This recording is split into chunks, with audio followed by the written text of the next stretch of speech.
With this video, I want to conclude the story of the Wave If You Like t-shirt store and tell you what happens. And in order to do that, I'm going to bring out a sad violin. Now, I don't have a violin, but I have a pink ukulele of my kids, and I'm going to play, the sad violin. I had to kill that business, and I'll tell you why I had to kill that business.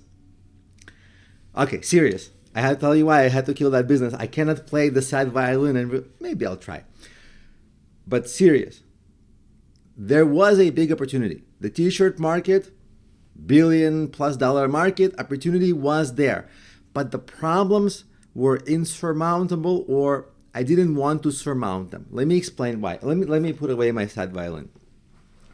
So this is why I decided to kill that business. This is a couple of years after I started it, a couple of years after I thought about it, a couple of years after these videos lived in this course, and I've had an opportunity to get student feedback, which was interesting.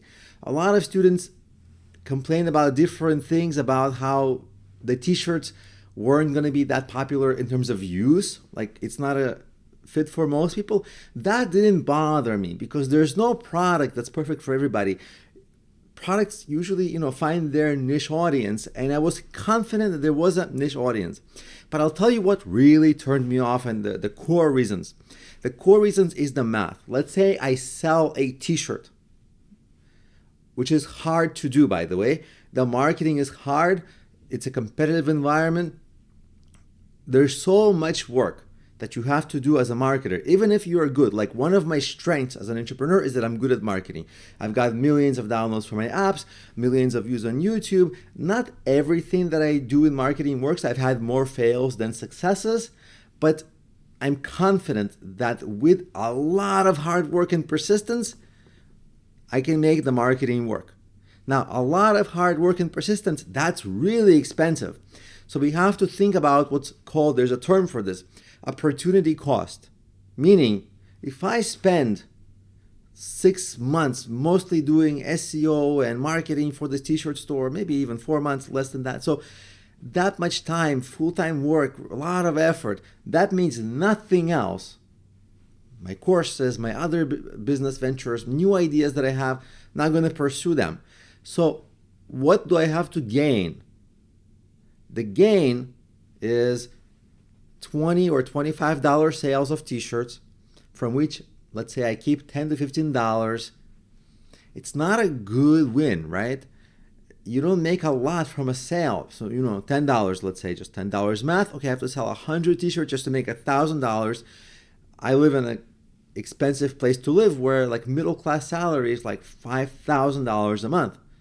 So I have to sell 500 t-shirts a month, which is a difficult thing to do, just to have a middle class lifestyle. That's if I take all the money out. But what about the money that has to go back into the business, like ad costs and other costs, and maybe costs to hire help? So the profit isn't there, right? The math just shows that I have to sell so many t-shirts, and it's possible, but the level of effort to get there, even if it really works out, if my marketing does work out, just wouldn't be commensurate. This was the crux of it. And I'll tell you more, that as I started running this business and as I started selling some t-shirts, I started getting customer support inquiry. Like, oh, I bought this t-shirt, but I meant a different size, return, da. And so I'm like, oh, not only am I making small margins, it's not really that passive, because people are messaging me and,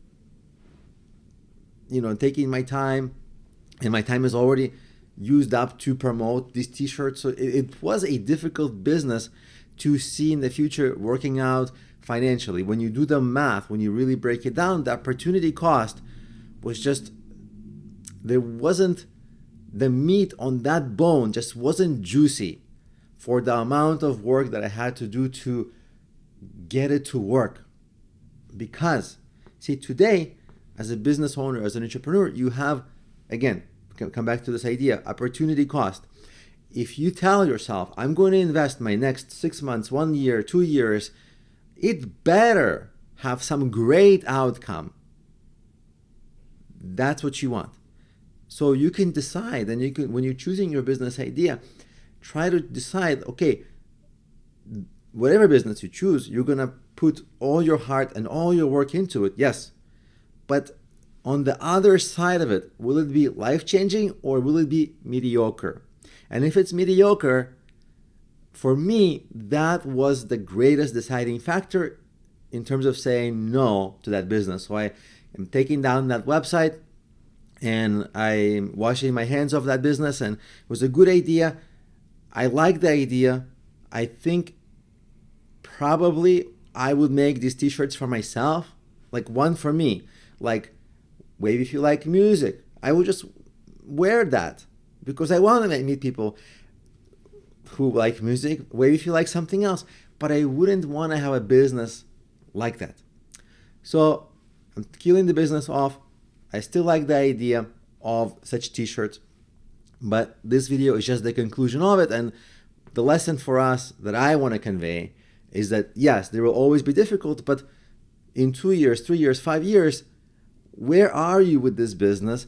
Are you like struggling and still trying to work up, inch up, or are you like, on a sailboat chilling and retired, right? Maybe you don't want to be retired. Maybe you want to keep working and doing more creative work, more putting your passion into your works. Yeah, but greater and greater and greater projects, which I think this business offered that in terms of incredible success. Like if I was selling thousands and thousands of t-shirts, but to get there would be, if you look at the bell curve, I would have to get into the 99th percentile of that business, which is a hard thing to do.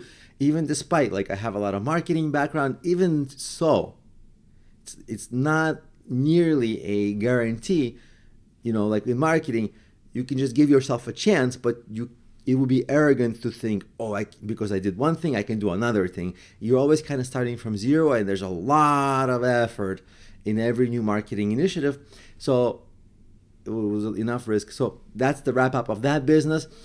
Think of opportunity cost in 1 year, 2 years, 5 years. Where is this business going to take you in a realistic outcome? If it's not great, that's a sign maybe there are better opportunities.